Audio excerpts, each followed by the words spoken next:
Hello students, today we started a new chapter in statics of class 11. Chapter is presentation of data. In this chapter we discuss about the methods of presentation of data. There are the three types of methods in a presentation of data. So we discuss in other slides. So start the chapter. Now, what is the presentation of data? The data are generally voluminous. They need to be put in a compact and presentable form. There are generally three forms of presentation of data. First one is tabular presentation of data. Second, diametrical presentation of data. This is divided into three parts: geometric form, frequency diagram, arithmetic line graph. And the third is a graphical presentation of data. So, these are the three types of presentation of data. We discuss one by one. First one is tabular presentation of data. In tabular presentation, data are presented in a rows horizontally and the columns vertically. The most important advantages of tabulation is that it organizes data for the further statistical treatment and decision making. It is a very easy method to present a data. Tabulation, it is represented in a table form, like to take the marks of a student. Write the names, one column, and second marks. In the secondary manner, if you study students percentage, marks, and the individual extra curriculum activities, so make the columns and divide in the sub parts and take the datas. The tabulation can be done using one way, two way, and the three way. There are some characteristics in the tabulation. First one is table form, table number, जो भी आप table बना रहे हो उसके table number होना चाहिए, title होना चाहिए आप क्या बना रहे हैं, देन सेकंड कैप्शन यानी हेडिंग होनी चाहिए, फिर जो कॉलम्स में आप छोटी छोटी हेडिंग्स डालेंगे देन उसके रो हेडिंग होनी चाहिए, इसको हम स्टेप्स बोलते हैं, body of the table, units of measurement, then source note and the foot note. तो ये टेबल्स का एक फॉर्मेट है आपको जो दिखाई दे रहा होगा पिक्चर में, वो पूरा टेबल का फॉर्म है. इस तरीके से हम टेबुलेशन प्रेजेंटेशन ऑफ डेटा करते हैं.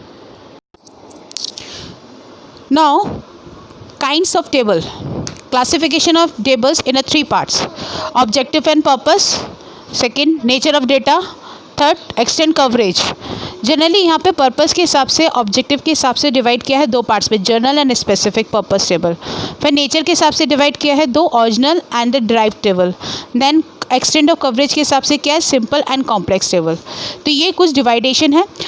ऑब्जेक्टिव और पर्पस के हिसाब से जो दो बनाई, जनरल पर्पस हम लोग जो जनरली हर जगह यूज़ करते हैं, स्पेसिफिक पर्पस जो हम स्पेशल पर्पस के लिए जो टेबल बनाते हैं वो स्पेशल पर्पस के लिए होता है, और जो नेचर के हिसाब से हम डेटा देते हैं ओरिजिनल. अगर मैंने किसी से डायरेक्ट कलेक्ट किया है और वैसे ही बना देना है नॉर्मली तो वो ओरिजिनल टेबल हो जाती है. ड्राइव यानी हम सीक्वेंस में लगाना, उसको अच्छे से अरेंज करना, वो ड्राइव टेबल हो जाती है. कवरेज के हिसाब से बात करें, सिंपल टेबल बहुत सिंपली मैनर में बनाई जा सकती है. कॉम्प्लेक्स हम बहुत अलग अलग तरीके से स्टेप्स बनाना, हेडिंग डालना, टेबल्स को टू वे थ्री वे बनाना, तो वो कॉम्प्लेक्स टेबल हो जाती है. नेक्स्ट इसके आते हैं टेबुलर प्रेजेंटेशन के मेरिट्स क्या हैं, फ़ायदे क्या हैं. ये बहुत सिंपल और ब्रीफ प्रेजेंटेशन होता है, बहुत इजी समझ में आता है, इजी एनालाइज कर सकते हैं. अगर मुझे किसी से कंपेयर करना होगा तो ईजिली कर सकती हूँ, और कंपैरिजन में फैसिलिटीज़ मिल जाती हैं. बहुत चीप होता है, कॉस्ट भी बचती है, और यहाँ पर हर किसी डेटा की कैरेक्टरिस्टिक्स शो हो जाती है. Now we discuss about second type of presentation of data, that is a dramatical presentation of data. In this method provides a quickest understanding of the actual situation to be explained by data in comparison to tabular or textual presentation. Dramatical presentation of data translate quite effectively the highly abstract ideas contained in numbers into more concrete and easily comprehensible form. Diagram से हमें बहुत जल्दी समझ में आ जाती है, तो वो डायमेट्रिकल प्रेजेंटेशन होता है. बहुत ईजिली हम समझ सकते हैं जो भी सिचुएशन हमें समझाई जाती है, और ये मे बी मोर और लेस एक्यूरेट होते हैं बट इफेक्टिव बहुत होता है. टेबल से ज़्यादा इफेक्टिव डायग्राम्स होते हैं. डायग्राम्स को हम कॉमनली यूज़ कर सकते हैं, और जो डायग्राम्स होते हैं वो दो तरीके से यूज़ किया जाता है प्रेजेंटेशन के लिए, bar diagram and pie diagram. Bar diagram जो होता है इसमें ग्रुप ऑफ रेक्टेंगुलर बार जैसे बना दिए जाते हैं हर कैटेगरी के, जिसमें हाइट, लेंथ और भी सारी चीज़ें हमें दिखानी हो तो हम लोग एक रेक्टेंगुलर फॉर्म में बार डायग्राम्स को शो करते हैं, तो वो बार डायग्राम होते हैं. सी आप लोग को दिखाई दे रहा है बार डायग्राम्स की पिक्चर्स दिखाई दे रही है. जो फर्स्ट टेबल है जिसको हम बोलते हैं simple bar diagram. In simple bar diagram में हम लोग जो डायग्राम्स को सेट करते हैं उसमें सिंगल सेट न्यूमेरिकल डेटा होता है, यानी हम लोग जो टेबल बनाते हैं वो वर्टिकली भी ऐसे ही बनेगी और हॉरिजॉन्टली भी बना सकते हैं. जैसे कि आपको ईयर दिया है और बर्थ रेट दिया है, या स्टूडेंट्स या मार्क्स दिए हैं, तो आपको टेबल में जो रेक्टेंगुलर फॉर्म वाले बार दिख रहे हैं इस तरीके से इंडिविजुअली बनाए जाएंगे, उसको बोलते हैं सिंबल बार डायग्राम। जो सेकंड टेबल में दिखाई दे रहा है वो है मल्टीपल बार डायग्राम। मल्टीपल बार डायग्राम में क्या होता है, हम 3-3 का सबसेट बना के चलते हैं। 3-3 का यानी मल्टीपल्स 2 या मोर सेट्स को लिया जाता है इसमें डेटा को और साथ में शो किया जाता है। जैसे कि ईयर आपको दे दी गई और उसमें बर्थ डे और दैट रेट आपको बतानी है, लिटरेसी रेट बतानी है, तो इस तरीके से हॉरिजेंटली आपको बार्स के एक साथ मर्ज करके शो ऑफ करने पड़ेंगे। जैसे लाइंस वाला है जो बता रहा है वो आपको 2001 की बर्थ रेट बता रहा है, फिर 2002 की बर्थ रेट बता रहा है, फिर 2004 की बर्थ रेट बता रहा है। इस तरीके से जो 3 वेरिएबल्स के बारे में हमने पढ़ा है और वो डेटा शो कर रहा है। नेक्स्ट थर्ड जो आता है वो है सब डिवाइडेड बार डायग्राम, जिसको हम डिफरेंशियल बार डायग्राम बोलते हैं।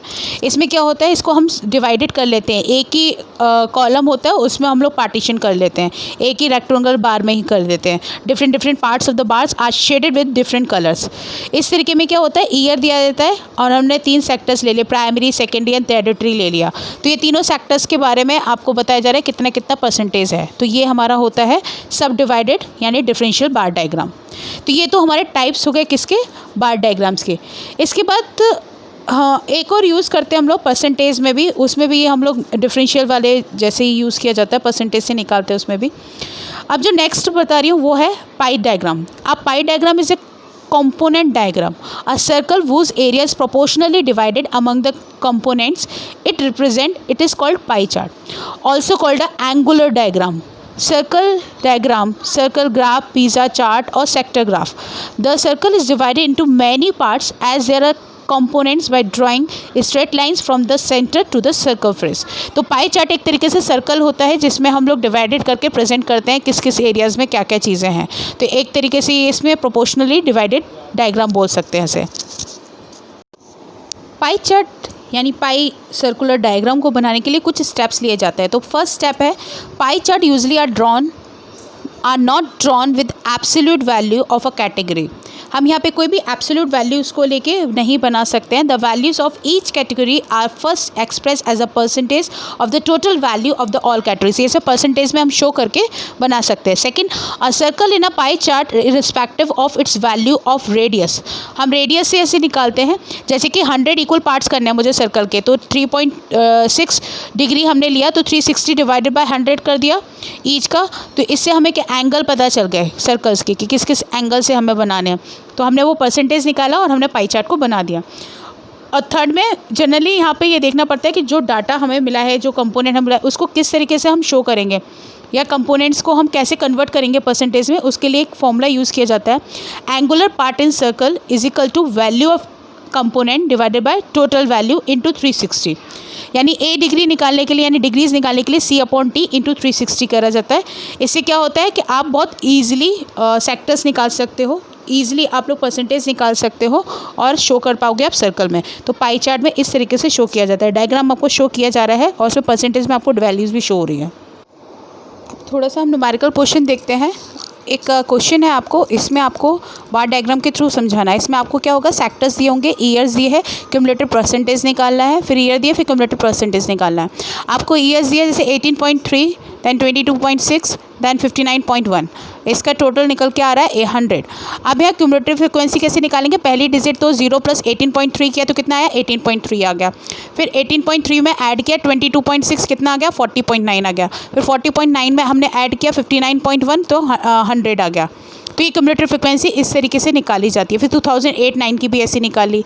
अब आपको डायग्राम बनाना है। डायग्राम में आप देखिए नीचे 18.3 आपने बनाया प्राइमरी सेक्टर का, फिर 22.6 बनाया, फिर 59 पॉइंट बनाया। इनका तीनों का टोटल करोगे तो क्या आएगा, 100 तक पहुँचेगी चीज़ें। सेम आपने फिर दूसरे ईयर का बनाया 2008 और 9 का भी, इसका भी टोटल कहाँ पहुँचा, सीधा 100 को छोटे छोटे पार्ट्स में जो डिवाइड करके इसमें परसेंटेज से निकाला है, जो क्यूमुलेटिव परसेंटेज से जो हम निकाल के इसमें दिखा रहे हैं वो होता है पाई डायग्राम। पाई डायग्राम के क्वेश्चन आपको ऐसे करने हैं।